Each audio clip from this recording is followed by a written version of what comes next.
Hi, how are you? It's Sunday night. Yeah, it's Sunday night and it's time for the Sunday Night Grumpy Report. As you can probably see, I had a little accident with my razor, so I'm feeling kind of naked. So we're having tea and of course having a couple of puffs on the vape. How's your vaping going? Good? I'm impressed by this peanut butter. Yeah, that's a pretty good taste. That's the PB Jam Monster and it's the grape flavour. So Sunday night, it's the end of the week. It's been a fairly quiet week, which is good. Because my weeks have been pretty hectic. And I'm hoping that you people out there are giving up cigarettes and taking up vaping instead. So, but you know, this week in the news, apart from all the political rubbish that we have to put up with because there's an election coming up, so now all the politicians are throwing imaginary money at everybody.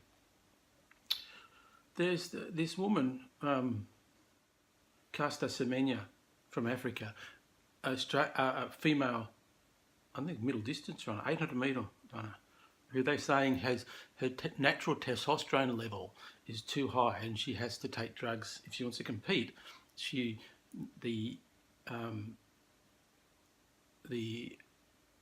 global body who controls everyone's drugs says now she has to take drugs to compete because her testosterone is too high for a woman. It's just ridiculous.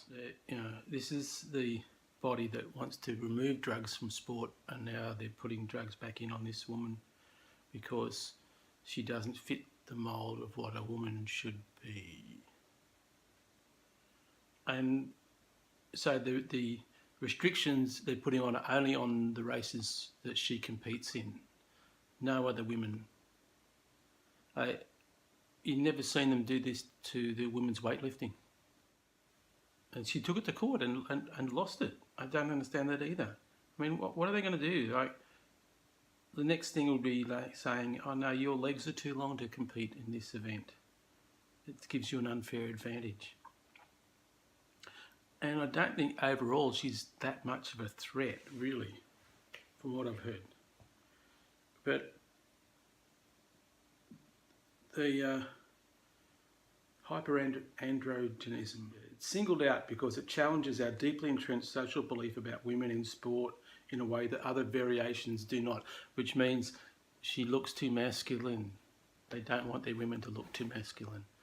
You know, this is letting them do this to this woman is opening up a door to so many things. You know, anything that could be considered an advantage in sport could be ruled out by these fools. What do you think? No beard? Everyone says no beard. I kind of like my beard though. I don't know. But it's winter time here. It's dropped about 10 degrees overnight. So it's a bit of a kick in the system when the climate changes as it does overnight.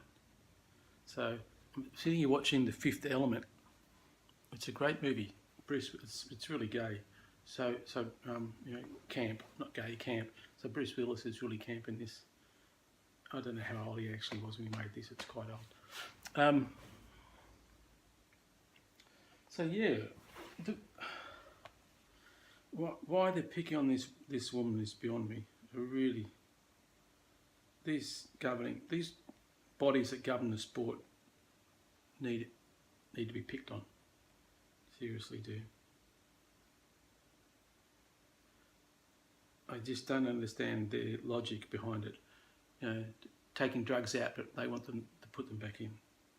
and they're picking on this woman because she doesn't fit the mould of what a female athlete should be. In all endeavours of life, there are people who are naturally suited to that endeavour, and naturally they become best at it, and they're not picked on. That's this week's Bitch and Moan. I'll hope you have a good week, and I'll talk to you later.